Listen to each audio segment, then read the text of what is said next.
L'autre fois, Dieu nous a conduits dans un message, la valeur de sa présence. Ce matin, par la grâce de Dieu, je vous parlerai de marcher dans sa présence.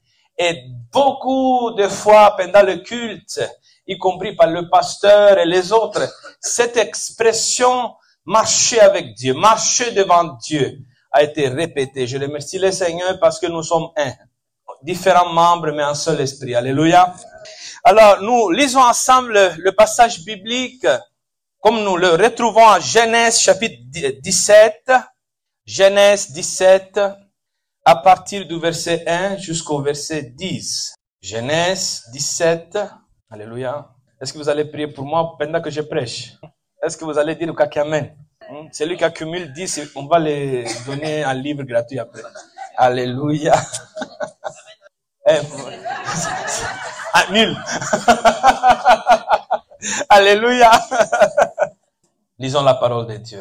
Lorsque Abraham fut âgé de 99 ans, l'Éternel lui apparut et lui dit, je suis le Dieu Tout-Puissant. Marche devant moi et sois intègre. J'établirai mon alliance entre moi et toi et je multiplierai à l'extrême. Abraham tomba le visage contre terre et Dieu lui parla ainsi. Voici quelle est mon alliance avec toi. Tu deviendras le père d'une multitude de nations. Alléluia. On ne t'appellera plus Abraham. Ton nom sera Abraham. Car je fais de toi le père d'une multitude de nations. Je te rendrai extrêmement fécond. Yes. Je ferai de toi des nations. Et des rois sortiront de toi. J'établirai mon alliance entre moi et toi, ainsi qu'avec tes descendants après toi, de génération en génération. Ça sera une alliance éternelle, en vertu de laquelle je serai ton Dieu, celui de tes descendants après de toi. Je te donnerai ainsi que tes descendants après toi, les pays où tu séjournes en étranger. Tous les pays de Canaan comme possession éternelle.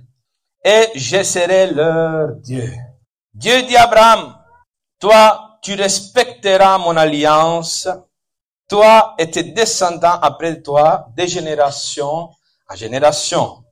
Voici mon alliance avec vous, celle que vous respecterez entre moi et vous, ainsi que vos descendants après toi. Tout mâle parmi vous sera circoncis. Jusqu'ici, la parole de Dieu. Amen. Seigneur, confirme-la par des signes, miracles et des prodiges. En Jésus-Christ de Nazareth. Amen. Frères et sœurs, aujourd'hui, comme j'ai l'habitude à dire, on n'est pas jusque là pour faire un rituel. Notre culte ordinaire de dimanche, pour passer le temps le dimanche. Nous sommes là parce que nous voulons participer à une rencontre avec le divin. Alléluia. Non pas par accomplir une formalité, non pas parce que nous voulons une belle liturgie pentecôtiste évangélique. Nous voulons plus que cela. Nous voulons marcher dans la présence de Dieu. Dieu a dit à Abraham, marche devant moi et sois intègre. Ce n'est pas une simple exhortation. C'est un appel, une vocation à plus de profondeur, plus d'auteur, plus d'épaisseur. Alléluia. Je vais vous dire que Dieu ce matin appelle ma vie et ta vie, il appelle notre église à marcher avec lui dans sa présence. Il est temps de faire le bruit. Alléluia. Des gens qui marchent dans la présence de Dieu. De quitter les parvis extérieurs du temple où on est habitué à rester. Il y a de la bonne musique, il y a du bon chant, mais maintenant on veut rentrer dans le lieu saint des saints. On veut plus de sa présence. On désire plus de sa présence. On a besoin plus de sa présence. Alléluia. L'Éternel le déclare avec force. Recherchez l'Éternel et sa force. Recherchez constamment sa présence. L'Éternel nous demande qu'on le cherche. As-tu trouvé Dieu? Pas une fois, pas de temps en temps, mais constamment, nous devons faire une marche avec le Seigneur. Pas un acte avec le Seigneur. Pas un moment avec le Seigneur. Même pas un culte avec le Seigneur. Notre vie doit être le culte au Seigneur. Ça a commencé lors de ta conversion. Ça va finir le jour de ta résurrection. Alléluia. Toute ta vie doit être ton culte au Seigneur. Alléluia. C'est lui qui a faim de Dieu. Aujourd'hui pourra élever son cœur et dire, Seigneur, moi j'ai faim de toi. J'ai soif de toi. Oh Seigneur, je veux plus. Parce que si tu ressens, alléluia, si tu ressens cette faim en toi, la faim ne vient pas de toi. C'est Dieu même qui a mis en alarme en toi. Parce que lui-même, il va te donner plus. Ah, pasteur, je désire Dieu, mais Dieu ne m'a pas appelé. Le désir est l'appel. Je désire servir Dieu, mais Dieu ne m'a pas appelé. Le désir de servir est un appel. Ce que tu ressens en toi, ce que brûle en toi, ce que tu pousses à chercher Dieu, à désirer Dieu, à être assoiffé de Dieu. Voilà, c'est l'appel de Dieu pour ta vie. Sois affamé et assoiffé de Dieu. Alléluia. Alors ce matin, nous allons découvrir de marcher dans sa présence. Tout d'abord, je vais vous dire quelque chose. Il y a la dimension des mains. Les mains. La dimension des mains avec Dieu, c'est la dimension des serviteurs. Ceux qui sont juste des serviteurs. La Bible nous dit, oh, comme les yeux des serviteurs sont fixés sur le main de leur maître, comme les yeux de la servante sous la main de sa maîtresse, ainsi nos yeux se tournent vers toi, Éternel, notre Dieu. Et il y a des gens qui viennent à l'église, il y a des gens qui participent au culte, il y a des gens, soi-disant chrétiens, qui sont toujours restés dans la dimension de la main de Dieu. Ils recherchent la main de Dieu. Mais sache que quand je parle de la main, c'est ce que Dieu peut te donner. Comme le serviteur et la servante regardent son maître. Vous savez, dans certaines cultures, moi j'ai habité 8 ans en Afrique, dans certaines cultures, quand tu as un employé ou un serveur à la maison, il va jamais te regarder dans les yeux. En Afrique, c'est comme ça. Il va jamais te regarder dans les yeux, mais l'heure du moment de paiement, il s'abaisse pour prendre le salaire que tu lui donnes. Il regarde tes mains, pas tes yeux. Et parfois, nous, avec Dieu, on est toujours dans la dimension de la main. Ce que Dieu me donne, les guérisons, les bénédictions, les dons, les transformations, les délivrances. Donne-moi, donne-moi, donne-moi. Mais sache que la dimension des mains, cela te fera regarder au don plutôt que au donateur. Tu regarderas toujours le don. Ce que Dieu a fait pour moi. Il y a un chat qui dit comme ça. Tout le temps, ce que Dieu a fait pour moi. Mais à un certain moment, arrête ça. Ce que Dieu est pour moi. Cela place tes besoins avant le besoin même de Dieu, c'est-à-dire ton salut. La dimension de la main t'amènera à être découragé au tiède quand tu ne reçois rien de ses mains. Comme le peuple qui cherchait Jésus parce qu'il mangeait avec lui, il y avait de la bouffe. Moi, je pense que soit ce peuple-là était un peu sicilien ou bien un peu antillais ou bien un peu africain, je sais pas. Hein. Mais sûrement, je sais que les Juifs sont mes cousins siciliens. Parce qu'ils venaient chez Jésus pour regarder la bouffe. Est-ce qu'il y a de la bouffe? Quand Jésus multiplie, ils mangent bien, ah, on te fait notre joie. Quand ils ont fini de manger, ils sont faits, il n'y a pas de pain, on va les crucifier. Et nous-mêmes, on est comme ça parfois. On reste tiède, on est découragé parce qu'on a regardé aux mains, il n'y a rien. Parfois, Dieu laissera les mains vides pour que tu lèves un peu les... Dieu veut t'amener à quelque chose de... Dieu veut plus. L'expression originale, Genèse 17:1, marche devant moi, littéralement dans la langue des Hébreux, c'est marche devant ma face. Dieu veut que tu apprennes à marcher devant la face de Dieu. Non plus le Dieu des mains. Aujourd'hui, tu dois avoir le Dieu de la face. Tu as besoin du Dieu de la face. Car lorsque tu as la face, tu as aussi les mains. Celui qui a la face a aussi les mains. N'est-ce pas? Non pas celui qui satisfait parce qu'il me donne, mais celui qui me satisfait indépendamment de ce qu'il me donne. Est-ce que vous avez compris? Je regarde Dieu, pas parce qu'il me donne, me satisfait. Mais a priori, Dieu me satisfait. Yeah. Vous êtes avec moi? Pardonnez mon français, hein, ça passe. Alléluia. Si tu regardes aux mains, tu es serviteur. Mais si tu regardes la face, tu es ami. Abraham fut l'homme appelé l'ami de Dieu. Parce que Dieu voulait qu'il marchait en face. Jésus a dit, je ne vous appelle plus serviteur, je vous ai appelé ami. Pendant que tu chercheras la main de Dieu, tu resteras au niveau de serviteur. Maintenant, tu as besoin de marcher devant sa face. Parce que lui, il t'a appelé ami. Alléluia. Est-ce que vous êtes encore là? Le verset 1 commence par « Le Seigneur est apparu à Abraham ». Vous savez, Dieu pouvait lui envoyer une parole. Combien de fois Dieu lui parle? Dieu pouvait lui envoyer un voyant, un prophète. Dieu pouvait lui envoyer un ange. Mais Dieu s'est déplacé lui-même pour aller dire quelque chose à son serviteur. Il y a des temps, Dieu est parvenu à une étape particulière de sa vie. Et Abraham est parvenu à une étape particulière de sa vie où la parole simple ne suffisait pas. Il avait besoin d'une manifestation divine accompagnée par la parole divine. On a reçu plein de paroles, chers frères et sœurs. Je suis sûr que si on vous demandera, tu as même un cahier avec plein de prophéties sur ta vie. Mais maintenant, on a besoin que la parole soit accompagnée par la manifestation de Dieu. Que la parole soit accompagnée par la manifestation de Dieu. L'Éternel même s'est déplacé à parler à son ami Abraham. Que ton Dieu se déplace pour toi ce matin. Qu'il vienne se manifester et t'amener une parole. Parce que la Bible dit seulement un mot. Dis seulement un mot. Ah Seigneur, quand tu es là, dis seulement un mot. Dis sois guéri, je serai guéri. Dis sois béni, je serai béni. Dis seulement un mot. Alléluia.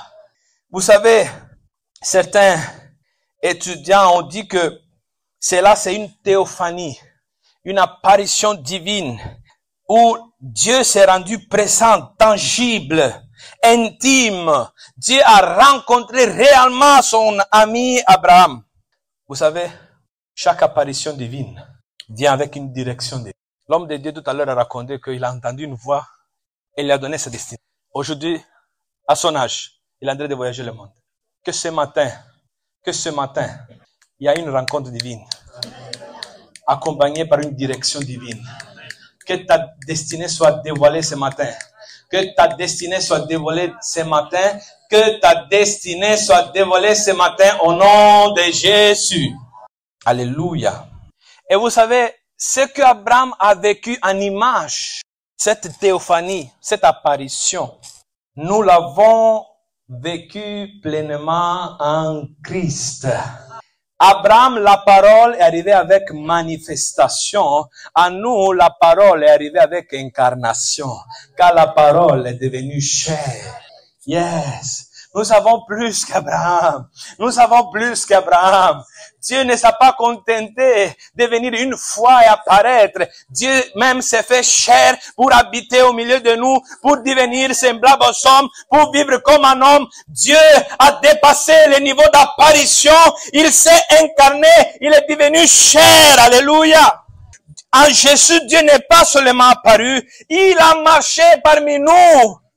Il s'est laissé toucher. Il s'est laissé écouter.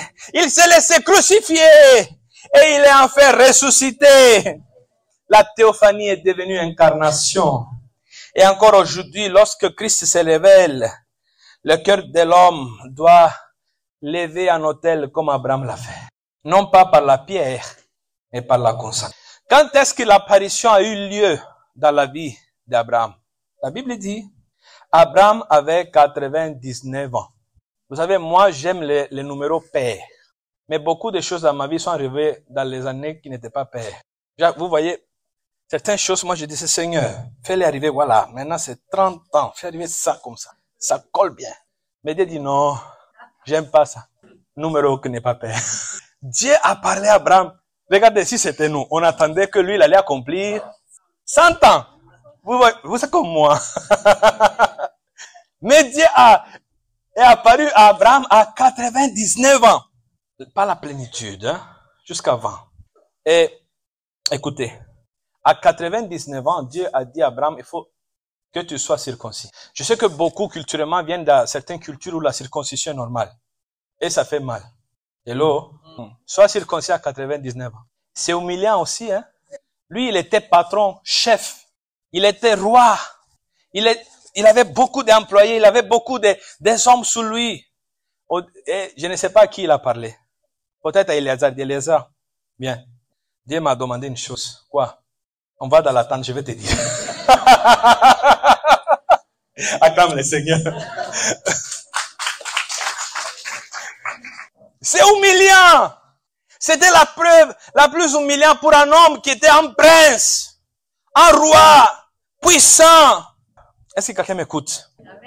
À 99 ans, Dieu peut te demander encore le preuve et le geste le plus grand et peut-être le plus humiliant, mais c'est pour te préparer à la joie la plus grande, à ton plus grand miracle.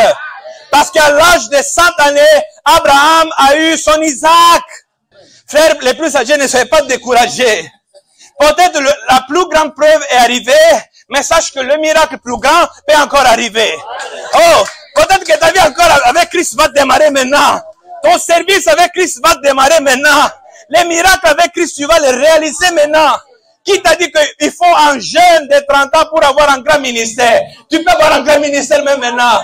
Qui t'a dit que pour prophétiser, il faut être adolescent, jeune? Tu peux prophétiser même âgé. Qui t'a dit que pour voir une grande œuvre, il faut être jeune? Parce que tu as la force, ma force vient de l'Éternel. Si vous vivez longtemps, vous allez me voir même vieux. Je serai toujours fougueux. Je serai toujours fougueux.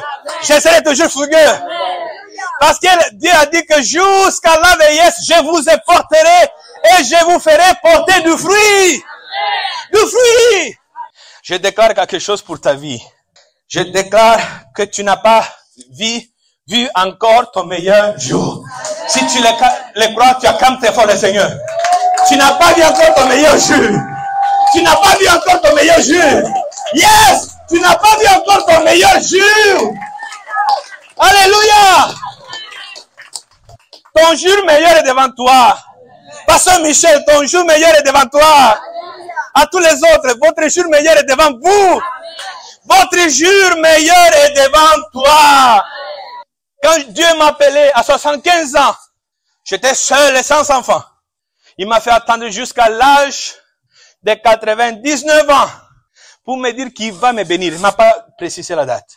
Mais à 100 années, 100 ans, oh, mon bébé était là. Je l'ai eu dans mes bras. Et vous savez plus, ma femme, âgée et stérile, c'est elle qui l'a tété. Ah, Dieu m'a dépassé. Un jour, certains de vous qui ont la foi aujourd'hui vont dire Dieu m'a dépassé. Ah, Dieu m'a dépassé. Alléluia. Qui veut le dire avec moi? Ah, je dirai un jour que Dieu m'a dépassé. Alléluia. Et Dieu fait sa présentation. Dieu se présente à Abraham et il dit, Abraham, Hani El Shaddai. Je suis El Shaddai. La version française, comme la version italienne, même la version anglaise, je crois, ils traduisent El Shaddai comme le Tout-Puissant. Et nous sommes d'accord que Dieu est le Tout-Puissant. Mais, ce n'est pas véritablement la traduction légitime. On va y arriver. Amen. Écoutez, Dieu souligne l'importance de ces noms théophores. Je m'explique, c'est de gros mots. Hein? C'est pour vous effrayer. Mais maintenant, je reviens en bas. Amen.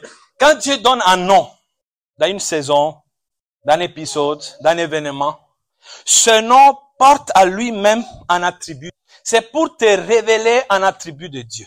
Quand le peuple était malade dans le désert, comment Dieu se révélait? Je suis Yahweh Rapha. Si vous cherchez un médecin, voici je suis là. N'est-ce pas? Mais Abraham, dans cette phase de vie, il se révèle comme El Shaddai. El Shaddai. Vous savez, le nom El Shaddai contient à son intérieur beaucoup d'étymologies comme le sein de la femme. Dieu est en train de dire à Abraham, je suis celui qui nourrit, celui qui est suffisant. Il a dit à Abraham, je suis celui qui te suffit pour tout. Est-ce que tu crois que Dieu te suffit pour tout? Je te suffis pour ton salut. Vous pouvez dire amen, hein? Je suis en train de compter votre amen. Je te suffis pour ta guérison. Je te suffis pour ta provision. Je te suffis pour ta bénédiction. Je te suffis même si pour un instant tu es encore sans enfant. Je te suffis. Je te suffis même si tu n'es pas encore marié. Pour l'instant, je te suffis. Je te suffis même si pour l'instant personne te remarque. Personne prend soin de toi. Je te suffis. Je te suffis même si pour l'instant rien ne te suffit plus. Mais moi je te suffis. Je te suffis même si c'est un moment, tu vas tes parents vieillir et tu sens que tu vas les perdre. Et tu vas dire comment? Je te suffis. Dieu est celui qui nous suffit. Et le fait que Dieu se présente comme celui qui suffit est connecté aussi à sa création. Pas seulement que lui il suffit, mais c'est lui qui a mis des limites à la création. Quand il a créé les grands eaux, il a mis des limites aux grands eaux. Il a dit c'est assez. Sache que Dieu c'est pas seulement celui qui te suffit, mais c'est lui aussi qui est capable de dire assez à certaines situations. Alléluia. El Shaddai est celui qui suffit, même là où la nature ne suffit plus. Il est celui qui ordonne à la réalité selon sa volonté et rend possible l'impossible. Il est suffisant. Et la révélation du nom El Shaddai vient toujours par une bénédiction. Genèse 28, 3. Que le Dieu tout-puissant, El Shaddai, te bénisse, te rend fécond. Genèse 35, 11. Je suis le Dieu tout-puissant, El Shaddai. Sois fécond, multiplie-toi.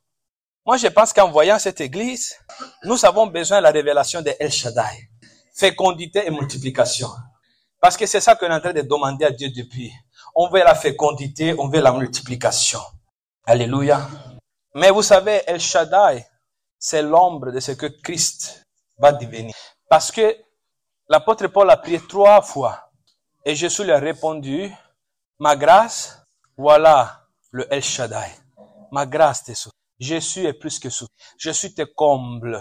Sa grâce est suffisante. Tout ce que tu dois traverser, faire, la grâce de Jésus est suffisante. Alléluia. Ma grâce te suffit. Et la Bible dit, à celui qui peut faire par la puissance qui est en nous infiniment plus de ce que vous demandez ou ce que vous pensez. Il est plus que suffisant. Parce que lui, il est l'alpha et l'oméga. Est-ce que vous êtes avec moi? Il est celui qui te nourrit. Il est celui qui suffit. Mais comme je le disais tout à l'heure, il est celui aussi qui connaît dire assez. Dieu a dit assez à certaines situations qui m'embêtaient. Au nom de Jésus, je te déclare que Dieu, il est assez pour toi, pour combler le vide que personne ne peut combler.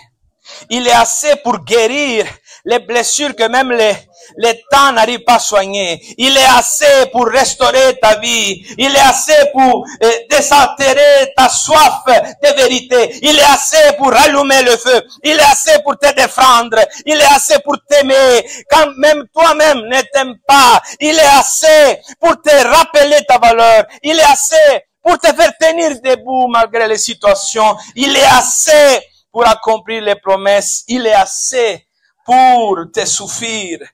Même dans l'attente, même quand tu ne vois pas, quand tu n'as rien vu, il est assez. Il est assez, car en Christ tout est donné. Et la Bible nous dit que nous avons reçu tout pleinement en lui. Oh, il est assez pour être la lumière de ta vie. Il est assez, non seulement pour toi, mais même pour ta descendance. Alors Dieu dit, El Shaddai dit à Abraham, vous êtes encore avec moi? Il dit à El Shaddai dit à Abraham, marche devant ma face. Tu dois marcher devant ma face. Tu dois marcher dans ma présence. Vous savez, la présence de Dieu est une irradiation ou un reflet de sa gloire. La présence de Dieu n'est pas la gloire de Dieu elle-même, mais l'irradiation de la gloire. C'est un signe que Dieu est à la maison. Est-ce que vous croyez que Dieu est à la maison ce matin? Oui, il est à la maison. Il est chez lui. Hein? Papa est à la maison. Papa est chez lui. Alléluia. Et il y a trois degrés de présence de Dieu. Il y a la première, c'est la présence permanente. C'est là, nous la voyons dans toute la création. Dieu est partout. Il est omniprésent. Mais est-ce que tout le monde ressent la présence de Dieu? Parce que Dieu est partout en tant que créateur, mais il est dans l'église en tant que Seigneur. Alors il y a la deuxième, c'est la présence manifeste ou révélée.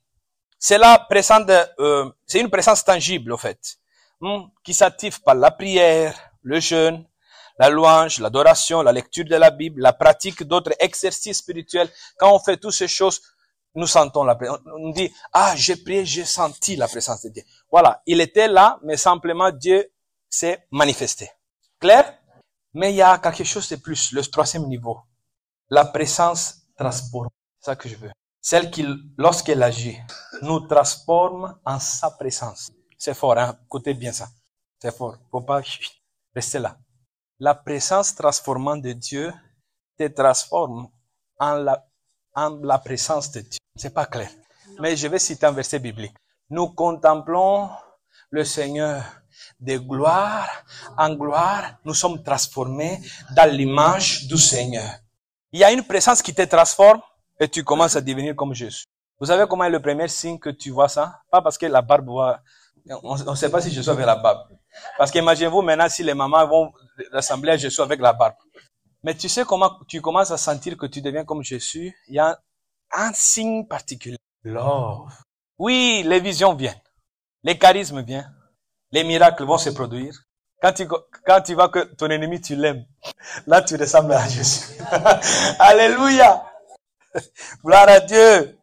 Le fait que Dieu dit à Abraham, marche devant ma face, c'est une instruction voilée, car cela veut dire que jusqu'à 99 ans, avec tout ce qu'il avait vu et vécu, Abraham ne marchait pas dans la présence de Dieu. Il avait un peu goûté la présence, mais il ne marchait pas dans la présence. Est-ce que vous me comprenez? La preuve, il a fait Ismaël. Il venait de faire Ismaël. Avec sa femme, bon, on va arranger. Voilà, tu mets la servante devant mes jambes. Quand il va coucher, c'est moi là. Parce qu'il ne marche pas dans la présence. Et il y a beaucoup de chrétiens, ils goûtent la présence de Dieu. Ils sont touchés par la présence de Dieu. Ils pleurent. C'est joli à voir ça. Mais sur tes larmes, quand on dit Amen, on quitte. Marche dans la présence. Tu dois marcher dans la présence de Dieu. Abraham, Dieu, c'est à cet âge-là qu'il lui dit, marche dans ma présence. Il ne l'a pas dit de se repentir. Ismaël était déjà là. On va faire quoi? Mais il lui dit, bon, désormais, pour ne pas refaire les mêmes erreurs, marche dans ma présence. Est-ce que vous êtes encore avec moi? Vous savez pourquoi c'est la meilleure antidote au péché? Est-ce que c'est facile de faire du mal à quelqu'un pendant que tu le regardes? Est-ce que vous me comprenez?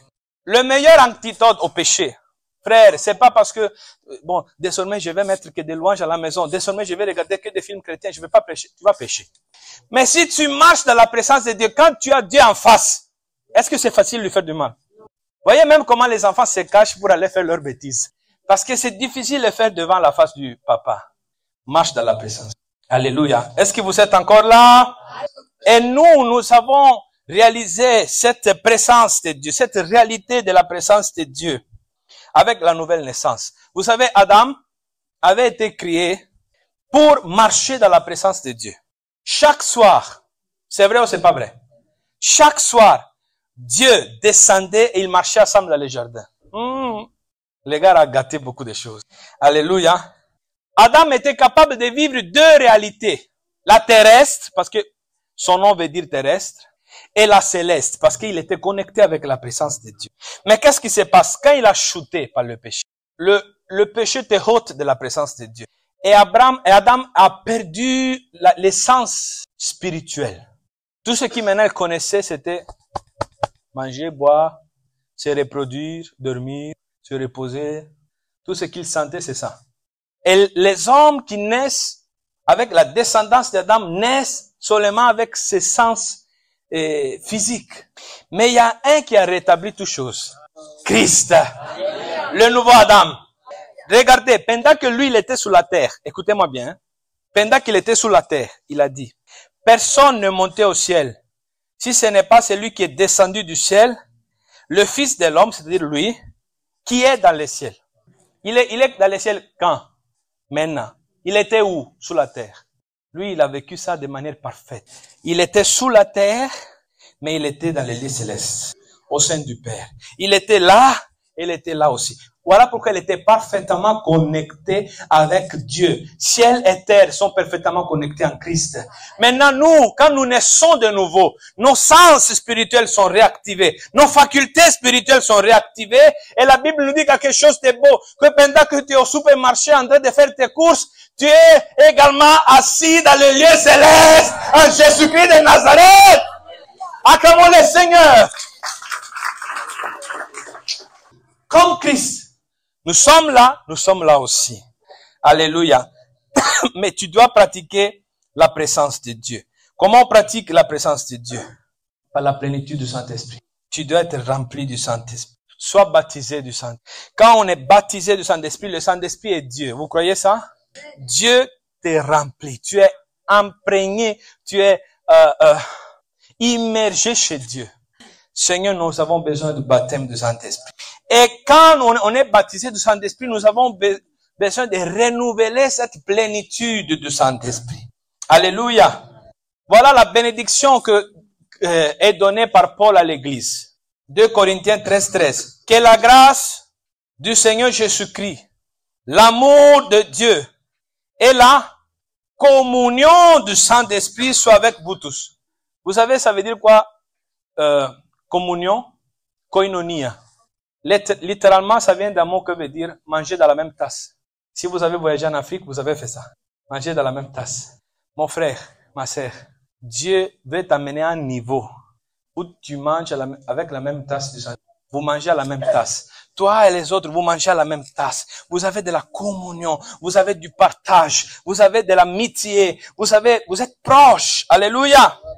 Et lorsque le peuple désobéit à Dieu, quand chaque fois on désobéit, la présence de Dieu se retire. Écoutez, lorsque le peuple a désobéi à Dieu, l'Éternel a dit à Moïse, j'enverrai un ange devant toi. Il va vous faire rentrer à la terre promise. Vous êtes encore là? Attention, frère. On peut arriver à la promesse sans la présence. Dieu n'a pas dit que maintenant, je vous arrache la promesse. Vous n'allez plus rentrer. Il a dit, vous allez rentrer avec un ange, pas moi. Attention. Si tu es exaucé dans tes prières, mais Dieu n'est pas avec toi. Imagine-toi, tu as assez demandé que Dieu te fasse riche. Il y a des gens qui demandent ça. C'est légitime, attention. Tu as assez demandé que Dieu te fasse, parce que tu viens d'une famille difficile. Tu as vécu des choses du Seigneur, élève-moi, je vais racheter ma famille, fais-moi riche. Finalement, Dieu dit, d'accord, mais tu as péché et la promesse s'accomplit, tu deviens riche, mais Dieu n'est pas avec toi. Moi, je veux la présence. Moïse a dit, non. Si ta présence ne vient pas avec nous, on va pas quitter. On va pas partir. On va rester là jusqu'à quand tu te décides. Alléluia! On est presque à la fin. La Bible dit qu'il y a des joies, d'abondance, joie devant sa face. Quand tu es dans sa présence, tu peux pas être déprimé. Quand tu es devant sa face, tu peux pas être oppressé. Quand tu es devant sa face, tu peux pas être insatisfait parce qu'il y a des joies en abondance. Quand tu es devant sa face, tu peux pas rester attristé pour toujours ou longtemps. Quand tu es devant sa face, tu peux pas être confus. Ma présence marchera avec toi et je te donnerai du repos. La présence, marcher dans la présence de Dieu, nous fait reposer. Celui qui habite sous l'abri. L'abri, vous savez c'est quoi? On le cite, mais l'abri c'est le lieu caché. Le lieu secret. Celui qui habite sous l'abri du Très-Haut, il fait quoi? Repose. Repose. Dis avec moi, repose. Bethel Shaddai, repos du Tout-Puissant. Le repos d'El Shaddai. Vous savez c'est quoi ce repos? Vous savez c'est quoi ce lieu secret? C'est le lieu de l'immunité divine. À l'intérieur du lieu secret, tu es intouchable. Le lieu secret de David, c'était l'adoration. Le lieu secret de Jésus, c'était la prière. Les deux sont des révélations de sa présence. Parce que tu ne peux pas prier quelqu'un que tu ne reconnais pas. Ou bien, tu ne peux pas adorer quelqu'un que tu ignores la face. Et ces lieux sont des lieux de puissance pour ta vie. C'est dans les lieux secrets qu'il y a le secret de la puissance. J'ai cité ça vendredi pour ceux qui n'étaient pas là. En tout cas, vous avez raté un enseignement. Alléluia. Vous êtes avec moi? Quelles sont les promesses? Il a dit, si tu reposes à l'ombre du Tout-Puissant, il te délivrera du piège des l'assoleur. Si on parle de pièges, on parle d'activités démoniaques. Il y a beaucoup de chrétiens piégés parce qu'ils ne marchent pas dans la présence de Dieu. C'est la présence de Dieu qui te libère du piège de l'harceleur. C'est la présence de Dieu qui va te faire couvrir. Il dit encore, il te délivrera du flot dévastateur. Il te couvrira de ses plumes, sa fidélité est un bouclier, une cuirasse. Tu ne craindras ni la terreur de la nuit. Il y a des gens qui sont attaqués par les terreurs nocturnes. Ils se lèvent, ils sont angoissés. Il y a des gens qui font même des paralysies nocturnes. Et Dieu a commencé à guérir des gens, alléluia, parce qu'il est fidèle. Il y a des gens qui ont des maris de nuit qui viennent les harceler la nuit. Des femmes de nuit qui viennent les harceler la nuit. Tu ne craindras point la terreur nocturne. Si tu marches dans la présence de Dieu, dis avec moi, 1000 tomberont à mes côtés, 10 000 à ma droite, mais moi je ne serai pas atteint. Oh, le lieu secret, c'est un lieu d'immunité. Alléluia. Mais il y a une condition pour marcher à la présence. On a dit que la version originale dit comment? Marche devant. Le mot face se dit panim. Et Dieu dit, sois intègre. Tamim. Panim, tamim. La face, l'intégrité. Ils vont ensemble. Tamim, intégrité. Panim, face. Tu peux pas avoir la présence sans être intègre. Frère, on a besoin d'être intègre. Et l'intégrité, selon Dieu, ça veut dire sois complet. Les sacrifices qu'on faisait au temple, vous êtes là? Lévitique dit que le sacrifice soit tamim, soit intègre. On peut pas mettre le corps de l'agneau sous l'autel, mais la tête dehors. Combien de fois ton corps est ici, mais ta tête dehors? Combien de fois ton cœur, tu as dit que tu l'as donné à Jésus, tu as un sacrifice, mais tes pieds par là où il faut pas aller. Ou bien tes pattes. Parce que tu as un agneau. Voilà, tes pattes. Parfois, nous ne sommes pas intègres comme sacrifice vivant. Nous ne sommes pas complets. Nous ne sommes pas sans défaut. Alléluia. Vous savez, ça veut dire quoi aussi, tamim, selon les étudiants? Sans question ni doute. Accepte Dieu avec une foi simple. Abraham, marche devant mon panim, ma face. Sois tamim, c'est-à-dire simple, complet, sans défaut. Ne doute pas, ne demande pas. Faut me faire confiance. Ce niveau d'être intègre, c'est la maturité spirituelle. Une vie qui pleinement reflète le caractère de Dieu. Écoutez, il y a Somme 15 qui dit, Éternel, qui séjournera dans ta tente, la présence? Qui demeurera sur ta montagne sainte? C'est lui qui marche dans l'intégrité. Somme 15, versets 1 et 2. Alléluia. Encore, Genèse 6, 9. Noé était un homme juste.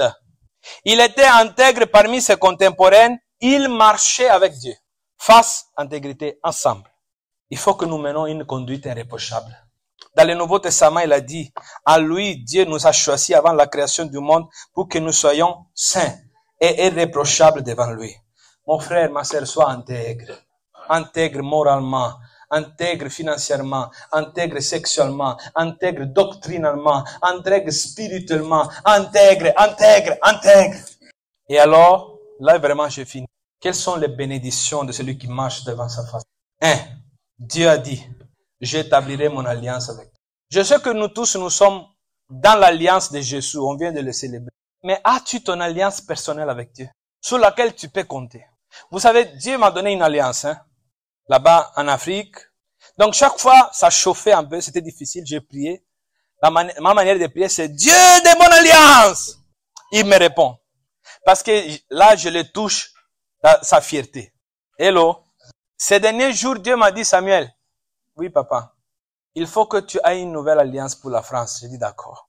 On va prendre un temps de prière. Parce que maintenant, j'aurai besoin de mon alliance pour lui. Parce que quand en France, ça va chauffer, je vais dire, Dieu de mon alliance! Essaye de prier comme ça. Ça va marcher, c'est un secret, ça va marcher. Alléluia! Maintenant, si vous écoutez ma voix et si vous respectez mon alliance, vous n'appartiendrez pas parmi tous le peuple, car toute la terre est à moi. Vous m'appartiendrez, oui. Alléluia. Dieu veut qu'il soit le Dieu de ton alliance. Et l'alliance avec Dieu amène à la multiplication à l'extrême. Dieu a dit, je vais te multiplier à l'extrême. La vie sous l'alliance produit expansion et fécondité. Oui, l'Éternel, le Dieu de vos ancêtres, vous augmente 1000 fois autant et vous bénisse comme il vous l'a promis. Deutéronome 1:11. Le Dieu de la face, Le Dieu de l'intégrité est le Dieu de l'alliance. Et le Dieu de l'alliance, c'est le Dieu de la fécondité et multiplication. Pour terminer, vous savez qu'est-ce qui se passe? Quand Dieu dit toutes ces choses à Abraham, il est dépassé. Dieu lui montre sa face et lui, il tombe sur ça. Il commence à adorer. La Bible dit, Abraham tomba les visages contre terre et Dieu lui parla. Je sens la présence de Dieu. On va prier, on va prier, on va prier. Il a dit, je serai leur Dieu. Je serai leur Dieu. Dieu va être ton Dieu. Dieu va faire une alliance entre toi et lui et ta descendance va en profiter. Vous savez, il y a eu des combats que je n'ai pas combattus parce que ma mère, lors de sa conversion, les a combattus avant.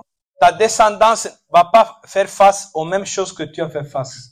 Parce que toi, tu es là. C'est important d'avoir une alliance avec. Pour toi et pour tes entrailles. Pour toi et pour ta postérité. Pour toi et pour les enfants de tes enfants. Je veux qu'on commence à prier. Le Seigneur veut agir ce matin. Ouvre ta bouche, commence à prier. Pendant que le groupe d'adoration. Prie, prie, prie maintenant. Lève ta voix, lève ta voix. Je sens que la parole a saisi quelqu'un. La parole a saisi quelqu'un.